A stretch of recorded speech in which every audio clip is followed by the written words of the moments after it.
ডায়েটে এক ধরনের খাবার খেতে খেতে কি খুব বিরক্ত লাগছে? আজকের ভিডিওতে আমি দেখাবো বোরিং খাবারকেও কিভাবে আমি টেস্টি করে খাই উইদাউট ব্রেকিং মাই ডায়েট।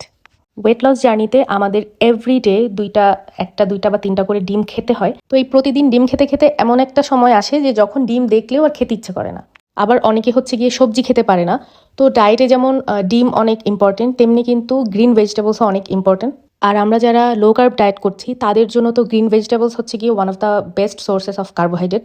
আমি হচ্ছে গিয়ে এই তিনটা ডিম হচ্ছে একটু বাটারে ফ্রাই করে নিয়েছি, আর এই সবজিগুলো আমি একটু বাটারে সটে করে নিয়েছি। আর এই চিকেন কাবাবটা রেসিপি আমি আরেকটা ভিডিওতে দেখাবো, এটা খুবই মজার একটা কাবাব। আজকের মিলটা কিন্তু দেখতে বেশ সিম্পল, বাট এটা কিন্তু একটা ভালোই ব্যালেন্সড একটা মিল। এখানে অলমোস্ট 550 ক্যালোরিজের মতো আছে। তো এখন আমি দেখাচ্ছি যারা ডিম খেতে পারেন না, সবজি খেতে পারেন না, সালাদ খেতে পারেন না, তারা কিভাবে এই খাবারগুলোকে টেস্টি করবেন। সেটা হচ্ছে গিয়ে এই গার্লিক চিলি অয়েল। আমার জন্য এটা একটা লাইফ সেভার জিনিস। মানে এই চিলি অয়েলের অ্যারোমাটা আমার এত ভালো লাগে, এটা ইউজ করে যে কোনো খাবার খেলেই আমার কাছে খুব ভালো লাগে। মানে কোনো খাবারই আর আমার কাছে বোরিং লাগে না। যে কোনো খাবারের উপরেই জাস্ট একটু করে ছড়িয়ে দিয়ে নিলেই হয়। আমি ভিডিওর ক্যাপশনে হচ্ছে গিয়ে পেজটা ট্যাগ করে দিব, যেই পেজটা থেকে আমি এই গার্লিক চিলি অয়েলটা নিয়েছি।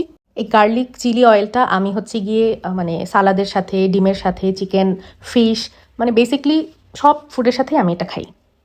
আর যারা হচ্ছে গিয়ে নর্মাল ফুড খাচ্ছেন তারা তো পিৎজা, পাস্তা, মোমোস এগুলোর সাথে তো চিলি অয়েল খেতে পারেনি। কিন্তু আরেকটা ব্যাপার হচ্ছে এটা কিন্তু ভাত দিয়েও খাওয়া যায়, ভর্তা দিয়েও খাওয়া যায়, ইভেন ডালের সাথেও কিন্তু অনেক ভালো লাগে। একটা কথা মনে রাখবেন, ডায়েট মানেই কিন্তু টেস্টলেস খাবার না।